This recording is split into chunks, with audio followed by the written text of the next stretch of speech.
Doctor Mohan Varghese, ഈ തദ്ദേശ തെരഞ്ഞെടുപ്പ് എന്ന് പറയുന്നത് നമുക്കറിയാം, ഇതൊരു ട്രയൽ റണ്ണാണ്, അല്ലെങ്കിൽ സെമി ഫൈനൽ എന്നൊക്കെയാണല്ലോ നാം വിശേഷിപ്പിക്കുന്നത്. കേവലം 4 മാസങ്ങൾക്കപ്പുറം വളരെ സുപ്രധാനമായിട്ടുള്ളൊരു നിയമസഭാ തെരഞ്ഞെടുപ്പിലേക്ക് നമ്മുടെ സംസ്ഥാനം നീങ്ങുകയാണ്. അപ്പോൾ ആ തെരഞ്ഞെടുപ്പ് നടക്കുന്ന ഘട്ടത്തിൽ തെരഞ്ഞെടുപ്പിന് മുൻപ് ഇത്തരം ഒരു നീക്കം ഇരു മുന്നണികളും വിവിധ തദ്ദേശ സ്ഥാപനങ്ങളിൽ നടത്താനുള്ള സാധ്യതയുണ്ടോ? അങ്ങ് കരുതുന്നത് ഒരുപക്ഷെ ആ നിയമസഭാ തെരഞ്ഞെടുപ്പിന് ശേഷം ഈ രീതിയിൽ വിവിധ പഞ്ചായത്തുകൾ, വിവിധ മുനിസിപ്പാലിറ്റികൾ BJPയെ അകറ്റി നിർത്തിക്കൊണ്ടുള്ളൊരു നീക്കം നടത്താനാകുമോ ഇരു മുന്നണികളും ശ്രമിക്കുക? അങ്ങ് എങ്ങനെയാണ് ഈ വിഷയത്തെ വിലയിരുത്തുന്നത്? ഗൗതം, നമ്മൾ മനസ്സിലാക്കേണ്ട ഒരു കാര്യം, ഇന്ത്യ മുന്നണി എന്നത് നോർത്ത് ഇന്ത്യയിൽ, പ്രത്യേകിച്ച് കേരളം, തമിഴ്നാട്, കേരളം കടന്നുള്ള സ്ഥലങ്ങളിൽ പ്രത്യേകിച്ച് BJPയെ ഒരുമിച്ച് എതിർക്കാനുള്ള ഘടനാപരമായ സംവിധാനമാണ്. നോൺ BJP കക്ഷികൾ കോൺഗ്രസ് പാർട്ടിയെ മനസ്സില്ലാ മനസ്സോടെ കോൺഗ്രസ് പാർട്ടിയുമായി ധാരണയിലെത്തിയതാണ്. ബംഗാൾ സംസ്ഥാനം, ഡൽഹി, കേരള, ഇവിടെ ഒന്നും തന്നെ സാങ്കേതികമായ അർത്ഥത്തിൽ ഇന്ത്യ മുന്നണി പ്രായോഗികമല്ല. കാരണം പശ്ചിമ ബംഗാളിൽ മമതാ ബാനർജി വേറിട്ട് നിൽക്കുന്നു. മമതാ ബാനർജിയും ഇടതുപക്ഷവും തമ്മിൽ സഹകരിക്കുന്നതിന് ബുദ്ധിമുട്ടുണ്ട്. ഇടതുപക്ഷവും കോൺഗ്രസും തമ്മിൽ സഹകരിക്കുന്നതിന് രാഷ്ട്രീയപരമായ ബുദ്ധിമുട്ടുകളുണ്ട്. കേരളത്തിലും പ്രമുഖരായ രണ്ട് മുന്നണികൾ, UDF, LDF സംവിധാനങ്ങൾ, അവർക്ക് തീർച്ചയായും രാഷ്ട്രീയ പ്രതിയോഗികളാണ് അവർ പരസ്പരം. അതുകൊണ്ട് സ്വാഭാവികമായ ഒരു ഇന്ത്യ മുന്നണി ഉണ്ടാവില്ല. പക്ഷേ ഇവിടെ സംഭവിച്ചിരിക്കുന്നത് തദ്ദേശ തിരഞ്ഞെടുപ്പ്, നേരത്തെ ഗൗതം സൂചിപ്പിച്ചതുപോലെ നിയമസഭാ തെരഞ്ഞെടുപ്പിന് മുൻപിലുള്ള ഒരു ഡ്രസ് റിഹേഴ്സലാണ്, ഒരു സെമി ഫൈനൽ എന്ന് വേണമെങ്കിൽ വിശേഷിപ്പിക്കാവുന്ന ഒരു കർട്ടൻ റേസറാണ്. അപ്പം ഇവിടെ ന്യൂനപക്ഷങ്ങളെ ഒരുമിച്ച് നിർത്തണമെങ്കിൽ രണ്ട് കക്ഷികളും, LDFും UDFും ന്യൂനപക്ഷ വോട്ട് ബാങ്കിനെ കാര്യമായി ആശ്രയിക്കുന്നു എന്നത് പരസ്യമായ ഒരു സത്യമാണ്. അങ്ങനെയെങ്കിൽ BJPയെ ഒരുമിച്ച് നിന്ന് എതിർക്കാത്തത് എന്തുകൊണ്ട് എന്ന ചോദ്യം ചില കോർണേഴ്സിലെങ്കിലും വരും. ന്യൂനപക്ഷങ്ങളിലേക്ക് കടന്നിറങ്ങണമെങ്കിൽ ഒരുപക്ഷെ BJPയെ എതിർക്കാൻ എന്തുകൊണ്ട് നിങ്ങൾക്ക് ഒരുമിച്ച് നിന്നുകൂടാ എന്ന ചോദ്യം വരും. അതാണ് ഒരു വശം, അതിൻ്റെ ഒരു പ്രായോഗിക വശം. മറുവശത്ത് പരസ്പരം പോരടിച്ച് നിൽക്കുന്ന LDFും UDFും BJPക്കെതിരെയാണെങ്കിൽ പോലും സഹകരിക്കുകയാണെങ്കിൽ പിന്നെ എങ്ങനെയാണ് നിയമസഭാ തെരഞ്ഞെടുപ്പിൽ അവർക്ക് നേരിടാനാവുക? ജനം അവരിൽ നിന്നും, കാരണം LDFനെയും UDFനെയും ഒരേ നാണയത്തിന് രണ്ട് വശങ്ങളായി കാണില്ലേ? അപ്പോൾ വേറിട്ട ചിന്തയുണ്ടാകില്ലേ? അത് BJPക്ക് പ്രയോജനകരമായി വരില്ലേ എന്ന ചിന്തയും ഈ കക്ഷികൾക്കുണ്ട്, CPMനും കോൺഗ്രസിനുമുണ്ട്. അതുകൊണ്ട് കഴിച്ചിട്ടിറക്കാനും വയ്യ, മധുരിച്ചിട്ട് തുപ്പാനും വയ്യ. BJPയെ ശത്രുവായി ചിത്രീകരിക്കുന്നതിൽ മത്സരിക്കുകയാണ് കോൺഗ്രസും CPMും. ആരാണ് BJPയെ ഏറ്റവും ആർജവത്തോടു കൂടി എല്ലായിടത്തും എതിർക്കുക? ഇതാണ് ഈ ഡിബേറ്റിംഗ് പോയിന്റ്.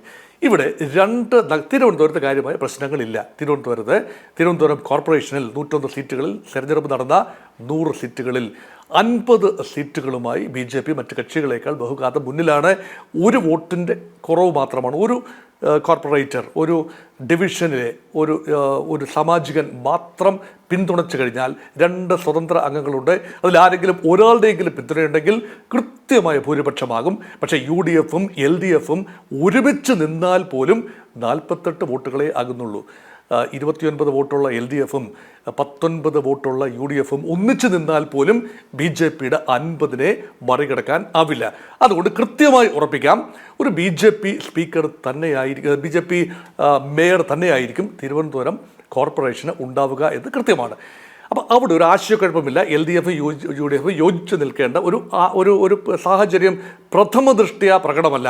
പക്ഷേ 2 നഗരസഭകളിൽ, പ്രത്യേകിച്ച് കഴിഞ്ഞ പ്രാവശ്യം BJPക്ക് ഭരണമുണ്ടായിരുന്ന പാലക്കാട് നഗരസഭയിലും ഇപ്പോൾ ശക്തമായ സാന്നിധ്യം അറിയിക്കുന്ന തൃപ്പൂണിത്തുറ, എറണാകുളം ജില്ലയിലെ തൃപ്പൂണിത്തുറ നഗരസഭയിലും BJP ഏറ്റവും വലിയ ഒറ്റക്കക്ഷിയാണ്. പാലക്കാട് ഒരു നിർണായകമായ നമ്പേഴ്സ് ഉണ്ട്. അപ്പോൾ അത് ആ നമ്പേഴ്സിന് 53 അംഗങ്ങളാണ് പാലക്കാടും, രണ്ടിടത്തും തൃപ്പൂണിത്തുറയിലും പാലക്കാടും 53 വാർഡുകളാണുള്ളത്. അവിടെ സങ്കീർണമായ ഒരു അന്തരീക്ഷം ഉണ്ടാകുന്നു. ഈ പാലക്കാട്ടെ സംബന്ധിച്ചിടത്തോളം 25 സീറ്റുകൾ BJPക്കുണ്ട്. അതുകൊണ്ട് കേവല ഭൂരിപക്ഷത്തിന് 1-2 സീറ്റുകളുടെ കുറവ് മാത്രമാണ് പാലക്കാടുള്ളത്. അതുകൊണ്ട് പാലക്കാട് UDFും LDFും ചേർന്ന് നിൽക്കാനുള്ള സാധ്യത കുറവാണ്. പക്ഷേ അങ്ങനൊരു ശ്രമം നടത്തിക്കൂടായികയില്ല. അവിടെ സ്വതന്ത്രയുടെ സാന്നിധ്യമൊക്കെ തന്നെ നിർണായകമായ ഒരു കാര്യമാണ്. അതേസമയം തൃപ്പൂണിത്തുറയിൽ സംഗതികൾ വ്യത്യസ്തമാണ്. കാരണം BJPക്കുള്ളത് 21 സീറ്റുകളും ഇടതുപക്ഷത്തിനുള്ളത് 20 സീറ്റുകളും UDFിനുള്ളത് 12 സീറ്റുകളുമാണ്.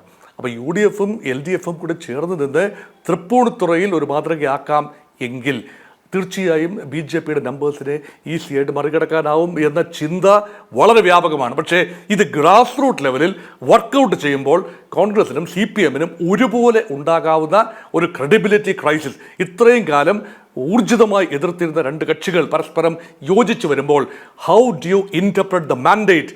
ഒരു ജനവിധിയെ എങ്ങനെയാണ് പരസ്പരം മത്സരിച്ചതിന് ശേഷം, കടുത്ത മത്സരം നടത്തിയതിനു ശേഷം എന്നാൽ ഞങ്ങളിതാ BJP-ക്കെതിരെ യോജിച്ചിരിക്കുന്നു എന്ന് പറഞ്ഞാൽ അതിനർത്ഥം സമ്മതിദായകരെ കൊഞ്ഞനം കുത്തുന്നതിന് തുല്യമല്ലേ?